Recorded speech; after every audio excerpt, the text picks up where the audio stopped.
Selanjutnya pemirsa terkait dengan penemuan mayat dalam koper, kita akan ulas lebih lanjut lagi pagi ini bersama psikolog forensik ada Reza Indragiri. Mas Reza, selamat pagi. Selamat pagi. Baik, Mas Reza, kalau kita lihat Mas dari bulan April sampai bulan Agustus ini ada 3 kasus pembunuhan yang jenazah korbannya dimasukkan ke dalam koper. Tapi pertanyaannya mengapa sebenarnya koper yang dipilih untuk menjadi tempat menyimpan jenazah untuk tindak kriminalitas seperti ini? Menurut saya agak salah kaprah kalau kemudian masyarakat dirisaukan oleh ditemukan mayat di dalam koper. Karena mayat di dalam koper tidak akan terjadi seandainya sebelumnya tidak berlangsung pembunuhan. Sehingga kerisauan kita semua sepatutnya tidak tertuju kepada sekali lagi mayat ada dalam koper, tapi kerisauan kita sepatutnya tertuju pada mengapa terjadi peristiwa pembunuhan. Baik itu yang sifatnya spontan, atau akan direncanakan, atau kemungkinan meninggalnya seseorang akibat penganiayaan oleh pihak lain. Namun kalau kita berfokus semata-mata pada ditemukannya mayat di dalam koper, maka sesungguhnya tanda petik tidak ada hal yang terlalu istimewa, mengingat pada setiap aksi kejahatan hampir bisa dipastikan setiap pelaku tentu akan melancarkan misi pertama dan misi kedua. Misi kedua adalah bagaimana agar seorang pelaku bisa lolos dari jerat hukum, lolos dari lubang jarum. Caranya bisa dengan merusak TKP, mempengaruhi para saksi, membangun alibi, termasuk menghilangkan barang bukti. Dalam hal ini adalah tubuh korban.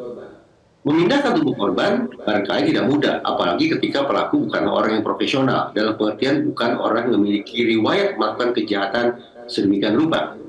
Namun, penggunaan koper adalah cara yang hitung-hitungan di atas kertas tampaknya paling praktis untuk dilakukan. Tidak hanya karena koper mudah untuk didapat atau dibeli, koper juga cukup mudah untuk dibawa berpindah-pindah dari satu tempat ke tempat lain. Dan yang ketiga, maaf ini barangkali akan terdengar sangat ekstrim, barangkali dengan memperlakukan tubuh korban sedemikian rupa, sehingga bisa disimpan ke dalam koper, untuk kemudian koper itu dipindahkan ke tempat lain. Atau paling tidak untuk menyembunyikan barang bukti untuk sementara waktu. Nah itulah yang saya pikir mengapa kemudian pada sejumlah peristiwa pembunuhan pada waktu-waktu belakangan ini menggunakan koper, tidak menggunakan plastik atau lainnya dengan pertimbangan atau kalkulasi yang tadi saya katakan. Baik, kalau bicara untuk berusaha menghilangkan jejak pembunuhan, tapi pada saat melakukan pembunuhan yang kemudian jenazahnya dimasukkan ke dalam koper, apakah kemudian ini ternyata bisa menyulitkan pihak kepolisian, Mas Reza? Justru, maaf mudah-mudahan ini tidak menjadi pembelajaran keliru bagi publik, bahwa justru dengan menumpuk tubuh korban sedemikian rupa, tidak memisah-misah atau tidak menghancurkan tubuh korban, maka saya bayangkan bahwa posisi mayat atau tubuh korban di dalam koper akan memudahkan otoritas penegakan hukum untuk mengungkap kasus. Karena barangkali di tubuh korban, di potongan tubuh korban tertinggal entah itu jarikah itu atau cairankah itu yang bisa menjadi jejak pelaku untuk ditelusuri oleh pihak kepolisian.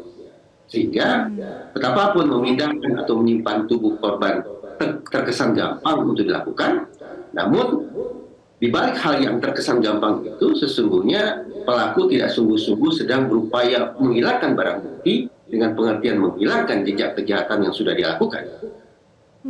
Baik, Mas Reza, untuk kasus yang baru saja kemudian menggegerkan publik ini terkait dengan pembunuhan dan juga ada jenazah yang ditemukan di dalam koper di Pangkep, bahkan pihak kepolisian mengatakan jenazah korban ini meninggal karena hantaman benda tumpul.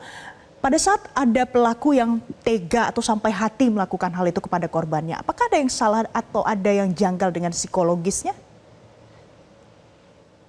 Kalau kita ingin pelaku-pelaku kejahatan yang kejam semacam ini nantinya kita kirim ke penjara, maka semestinya kita tidak berandai-andai dengan membangun spekulasi bahwa pelaku memiliki gangguan jiwa yang abnormal. Karena spekulasi sedemikian rupa, sadar tidak sadar justru memberikan celah bagi yang bersangkutan untuk lolos dari jerat hukum dengan memanfaatkan pasal 44 ayat 1 KUHP. Sebaliknya, kalau sekali lagi kita ingin orang-orang semacam ini mempertanggungjawabkan perbuatan secara pidana, maka kita harus asumsikan dia sebagai orang yang waras, orang yang normal, orang yang sehat, bahkan mungkin punya kalkulasi sebelum melancarkan aksi kejahatan. Hanya dengan asumsi semacam itulah maka relevan nantinya pihak kepolisian menguji Apakah tindakan keji ini tergolong sebagai pembunuhankah? Ataukah pembunuhan berencanakah? Atau penganiayaan yang mengakibatkan orang meninggal dunia? Sama-sama kejinya, tetapi dengan bobot perilaku yang berbeda, dengan pasal yang berbeda, maka konsekuensi pidana yang akan dijalani oleh pelaku yang waras itu juga akan berbeda.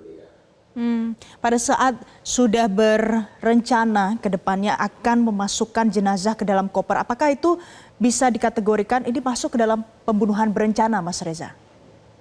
Belum tentu. Kalau pemikiran untuk menghilangkan barang bukti atau tubuh korban itu sudah muncul sebelum yang bersangkutan menjalankan misi pertama, yaitu menghabisi korban, maka ini bisa dikategorikan sebagai penguat bukti pembunuhan berencana.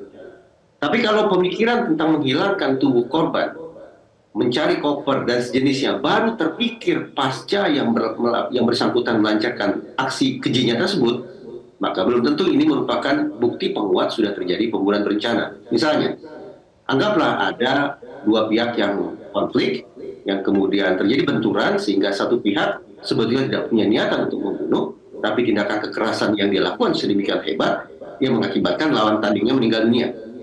Ini bukan merupakan pembunuhan, apalagi pembunuhan berencana. Terlebih ketika baru ada misalnya kepanikan, lalu yang bersangkutan memutuskan untuk menghilangkan barang bukti atau tubuh korban dengan cara memasukkannya ke dalam koper lalu membuangnya sedemikian rupa, maka sekali lagi tindakan memasukkan tubuh korban ke dalam koper lalu membuangnya bukan merupakan bukti penguat bahwa ini sudah terjadi pembunuhan.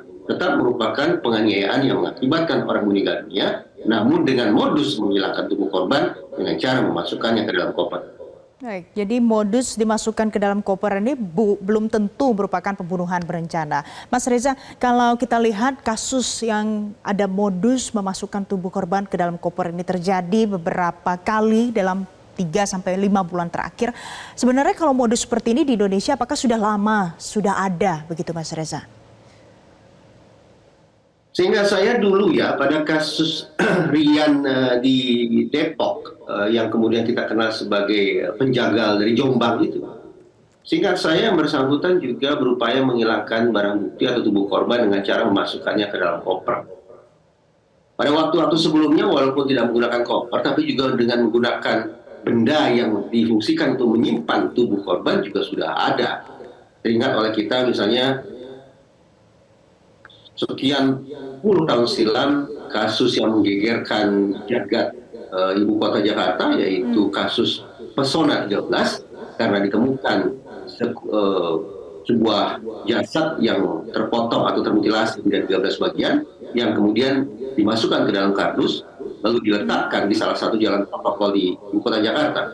Nah, dengan kata lain, tadi saya katakan sebelumnya bahwa tampaknya tidak sungguh-sungguh ada hal yang istimewa ketika kemudian ada seorang pelaku kejahatan menggunakan koper untuk menghilangkan barang bukti, karena itulah sekali lagi yang merupakan cara yang bersangkutan untuk menjalankan misi kedua, yaitu setelah melakukan aksi kejahatan berupaya untuk menghindari pertanggungjawaban pidana dengan cara menghilangkan tubuh korban atau barang bukti sedemikian rupa.